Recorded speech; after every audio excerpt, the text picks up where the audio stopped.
Bismillahirrahmanirrahim. Assalamualaikum warahmatullahi wabarakatuh. Sebelumnya, yang terhormat Bapak dosen pengampu mata kuliah Public Speaking, yakni Bapak Albab, dan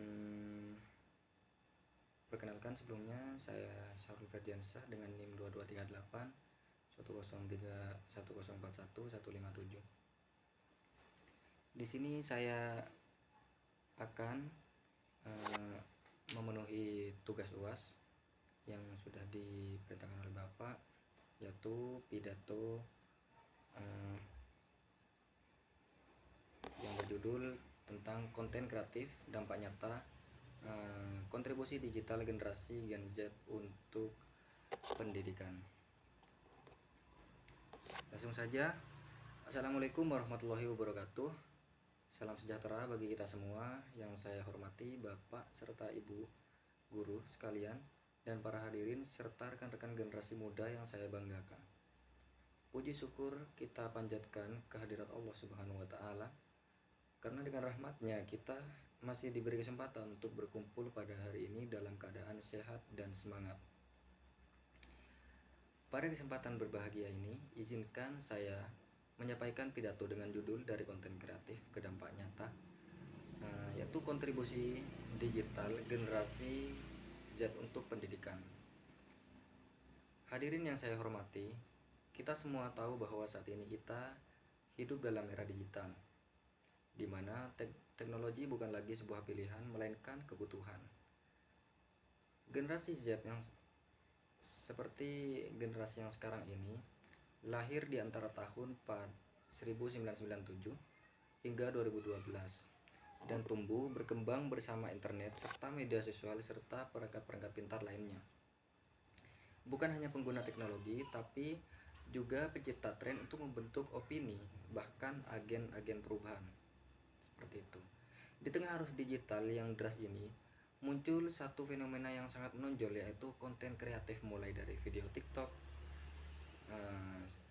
seperti edukatif dan infografis di Instagram, serta podcast dan blog yang menyentuh isu-isu pendidikan seperti itu. Semuanya menunjukkan bahwa Gen Z tersebut tidak hanya mampu menciptakan hiburan, tetapi dapat mengubah cara kita untuk belajar serta berpikir. Jadi teman-teman sekalian, konten kreatif bukan hanya soal menjadi viral ya. Konten kreatif adalah soal pesan atau nilai serta kontribusi yang ada. Bayangkan seorang pelajar membuat video singkat tentang matematika dengan cara yang menarik dan mudah dipahami, atau seorang mahasiswa yang memberikan tips belajar yang dapat menyemangati ribuan orang. Dan inilah kekuatan konten digital yang dimiliki oleh generasi kita. Seperti itu. Jadi platform seperti YouTube, TikTok, dan Instagram tersebut kini bukan sekedar tempat hiburan. Mereka telah menjadi panggung pendidikan alternatif di mana siapa saja yang bisa belajar, berbagi, berkembang, dan memberikan hal-hal yang menarik seperti itu. Banyak dari konten-konten itu lahir dari tangan anak muda seperti kita. Namun sayangnya masih banyak ya dari kita yang hanya menjadi konsumen digital dan hanya menonton saja, menyukai lalu berlalu, padahal potensi kita tuh lebih besar daripada itu.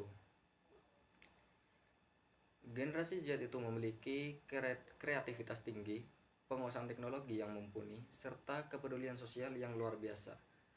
Sekarang saatnya kita bergeser dari hanya menjadi penonton untuk menjadi pelaku perubahan.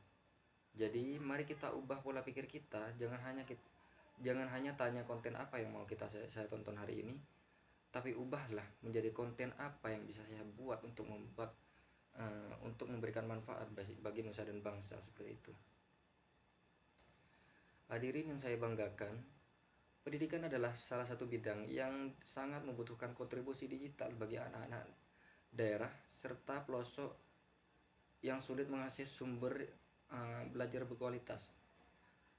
Banyak siswa yang belum menemukan cara belajar yang sesuai dengan gaya mereka. Disinilah kita bisa hadirkan sebagai guru pengganti, tapi sebagai teman belajar, inspirator, dan penyemangat. Jadi konten digital seperti video pembelajaran, mind map interaktif, animasi sains, hingga cerita inspiratif tentang perjuangan belajar. Jadi semuanya itu bisa membawa semangat baru bagi dunia pendidikan seperti itu. Kita tidak perlu jadi ahli untuk berbagi, cukup dengan apa yang kita bisa, bahkan pengalaman pribadi saja dalam belajar pun bisa menjadi inspirasi bagi orang lain. Jadi rekan-rekan semua, mari kita lihat contoh nyata dari berbagai daerah. Banyak pelajar dan mahasiswa yang memanfaatkan media sosial untuk mengedukasi sesama. Ada siswa SMA di Papua yang membuat kanal YouTube untuk mengajarkan matematika dalam bahasa daerah. Ada mahasiswa dari Jogja yang membuat podcast tentang literasi digital dan disimak oleh ribuan pendengar muda. Dan apa yang belajar dari kisah-kisah itu? Bahwa kontribusi tidak menunggu gelar, kontribusi juga tidak menunggu usia. Jadi, kontribusi itu hanya butuh kemauan dan ketulusan. Namun, dari semua itu tidak tanpa tantangan. Di balik layar menyala ada kerja keras, konsistensi, dan niat yang kuat. Dan terkadang kita itu ragu dan takut ditertawakan atau merasa tidak cukup pintar. Tapi ingatlah, setiap manusia itu dapat mempunyai suatu kelebihan